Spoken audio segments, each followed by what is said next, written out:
வாஸ்து கற்றுக் கொடுக்குற நெறைய பேர் வந்து இந்த பணவளக்கலைய நான் கத்துக் குடுக்குறேன் அப்படின்னு சொல்றாங்க சார். அது உண்மைதானா? இல்ல. இது வந்து எப்படின்னு கேட்டிங்கன்னா, பண வழக்கலை எதற்காக கத்துக் குடுக்குறாரு அவரு? என்னம்மா? பணம் பண வழக்கலை வர்றதுக்காக, எதுக்காக கத்துக் குடுக்குறாரு? பணப்பெருக்கத்துக்காக. பணப்பெருக்கத்துக்காக. அவருக்கு பண வழக்கலை தெரியும்ல? தெரியும் சார். சரி. அவருக்கு நெறைய பணம் வருதுல்ல? வருது சார். வருது. அப்புறம் எதுக்கு வந்து ரூ. 1000 ரூ. 3000 ரூ. 10,000 ஃபீஸ் போட்டு எதுக்கு பண வழக்கலை கத்துக் குடுக்குறீங்க? ம்.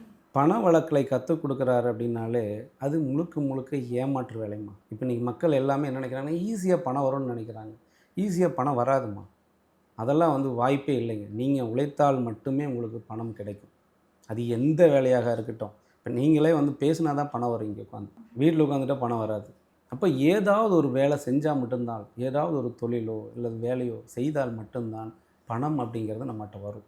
அத தவிர்த்துட்டு, நீங்க வந்து ஒரு பூஜை பண்ணா பணம் வரும், அல்லது ஒரு கோயிலுக்கு போனா பணம் வரும், கடன் அடையும், ஒரு கோயிலுக்கு போனா நமக்கான பிரச்சனைகளுக்கெல்லாம் தீர்வு 100% கிடைச்சிரும் அப்படிங்கிறது, அது முழுக்க முழுக்க தவறான ஒரு வழிகாட்டுதல் அப்படின்னு நான் சொல்லுவேன். ம். எப்பவுமே உழைக்காம பணம் 100% வரவே வராது. அந்த பணவளக்கலை நிபுணருக்கே சொல்லிக் குடுக்குற நிபுணருக்கு பணம் இருக்காது.